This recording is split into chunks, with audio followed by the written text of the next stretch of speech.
Bonjour. Aujourd'hui, je vais lire un extrait d'un chapitre qui, je crois, peut intéresser beaucoup de monde, de ce classique de Nisargadatta Maharaj, Je suis.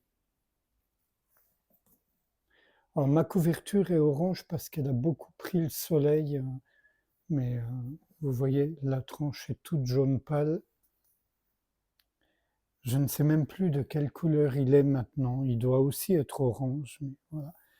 Il fait partie des quelques livres que j'emporte toujours partout avec moi quand je me déplace, ce qui arrive très rarement à présent, mais si ça devait arriver, c'est embêtant parce qu'il est volumineux, il pèse lourd. Voilà. Donc ce livre, un Dramana Maharshi, un Krishnamurti, les carnets de pèlerinage de Swami Ramdas, je l'ai déjà dit, que des Indiens, il y en a d'autres, mais voilà. Donc c'est dans le chapitre 78, parce qu'on lui pose une question. Donc je vais lire un extrait relativement long. Je couperai quand même, parce que ce serait trop long vraiment. Et question, pouvons-nous vous demander de nous dire de quelle manière vous vous êtes réalisé, Nisargadatta? Dans mon cas, ce fut très simple et très facile. Avant de mourir, mon gourou me dit: croyez-moi, vous êtes la réalité suprême. Ne doutez pas de mes paroles, ne refusez pas de me croire, je vous ai dit la vérité, agissez en conséquence. Je ne pouvais pas oublier ces paroles, et en n'oubliant pas, je me suis réalisé. Question. Mais que faisiez-vous réellement, Nisargadatta? Rien de particulier. J'ai vécu ma vie, j'ai poursuivi mon commerce et je me suis occupé de ma famille. Chaque instant de liberté, je le passais à me remémorer mon gourou et ses paroles. Il mourut tôt après et je n'avais plus que le souvenir pour me soutenir. Ce fut suffisant. Question. Cela fut sans doute dû à la grâce et au pouvoir de votre gourou, Nisargadatta. Ces paroles étaient justes, aussi devinrent-elles vraies. Les paroles justes deviennent toujours vraies. Mon gourou ne fit rien. Ces paroles ont agi parce qu'elles étaient justes. Tout ce que je fis vint de l'intérieur, sans l'avoir demandé ou attendu. Question. Le gourou mit en marche un processus sans y prendre la moindre part? Nisargadatta. Expliquez cela comme vous le voulez. Les choses arrivent comme elles arrivent. Qui peut dire pourquoi et comment? Je ne fis rien délibérément. Tout vint de lui-même. Le désir de lâcher prise, d'être seul, de plonger en moi-même. Question. Vous n'avez fait aucun effort, Nisargadatta. Aucun.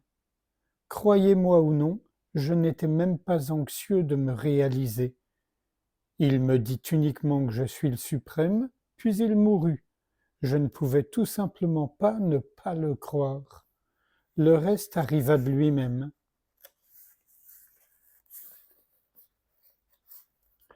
Petit souci technique de tournage de page. Je découvris que je changeais, c'est tout. En fait, j'étais étonné, mais un désir naquit en moi de mettre ces paroles à l'épreuve. J'étais tellement sûr qu'il ne pouvait pas m'avoir menti que je sentais qu'ou bien je réaliserais la pleine signification de ces paroles, ou que je mourrais.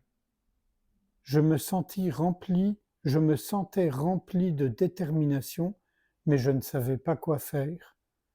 Je passais des heures à me souvenir de lui et à me rappeler sa promesse. Je ne discutais pas, simplement je me remémorais ce qu'il m'avait dit. Question. Que vous arriva-t-il alors? Comment avez-vous su que vous étiez le suprême? Nisargadatta.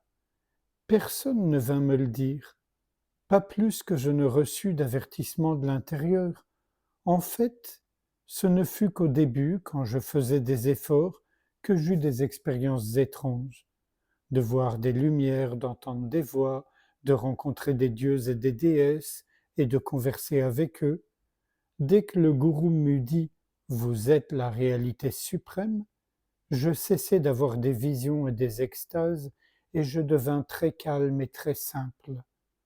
Je découvris que je désirais et que je connaissais de moins en moins de choses, jusqu'à pouvoir me dire, avec l'étonnement le plus profond, je ne sais rien, je ne veux rien.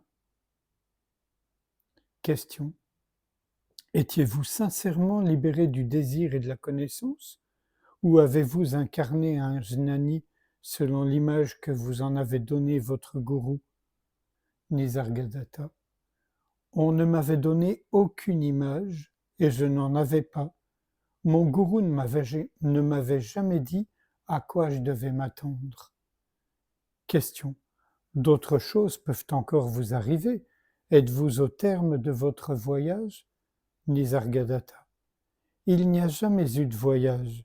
Je suis tel que j'ai toujours été. Question. Quelle était cette réalité suprême que vous étiez supposé atteindre? Nisargadatta. Je n'avais pas été abusé, c'est tout.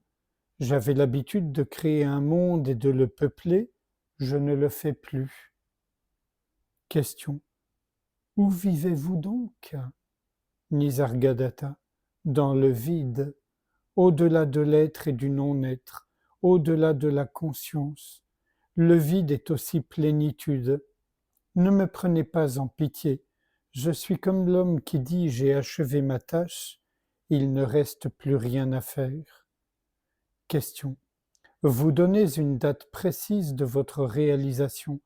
Cela veut dire qu'il se produisit quelque chose pour vous à cette date. Qu'arriva-t-il? Nisargadatta. Le mental cessa de produire des phénomènes. La poursuite ancienne et incessante s'arrêta. Je ne désirais plus rien, je n'attendais plus rien, je n'acceptais rien comme m'appartenant. Je n'avais plus de moi pour faire des efforts en sa faveur. Même le pur je suis s'estompa. Je remarquai autre chose, j'avais perdu toutes mes certitudes coutumières.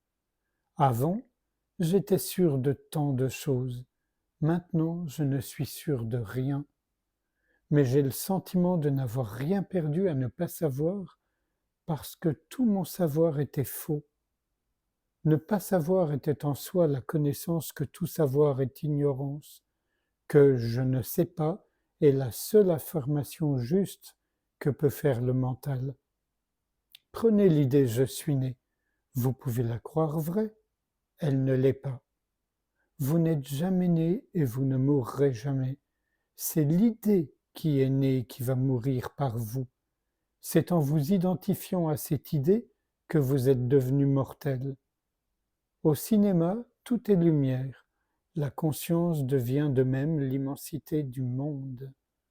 Examinez de près et vous verrez que tous les noms et toutes les formes ne sont que des vagues fugitives sur l'océan de la conscience, que c'est de la seule conscience que l'on peut dire « elle est », pas de ses transformations. Dans l'immensité de la conscience, une lumière apparaît, un point minuscule qui se meut avec rapidité et trace des formes, des pensées et des sensations, des concepts et des idées, comme une plume écrivant sur une feuille de papier. L'encre laisse une trace dans la mémoire. Vous êtes ce point minuscule, et par vos mouvements, le monde est perpétuellement recréé. Arrêtez de bouger, et il n'y aura plus de monde. Regardez en vous-même, et vous vous apercevrez que ce point de lumière est le reflet de l'immensité de la lumière en tant que sens du je suis. Il n'y a que la lumière, tout le reste ne fait qu'apparaître.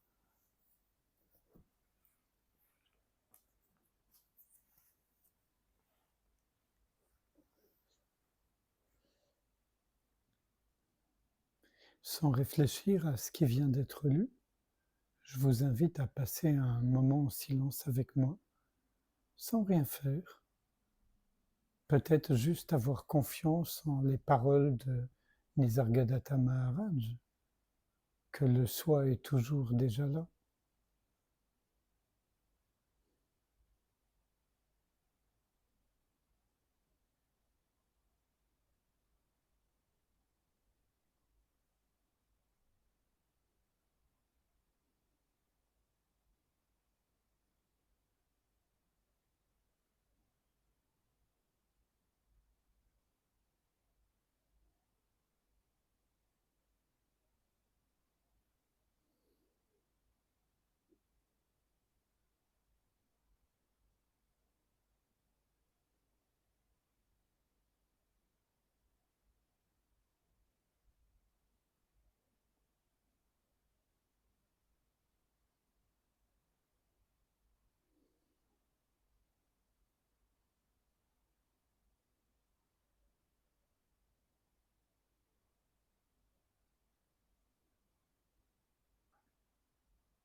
Je vous remercie. À bientôt.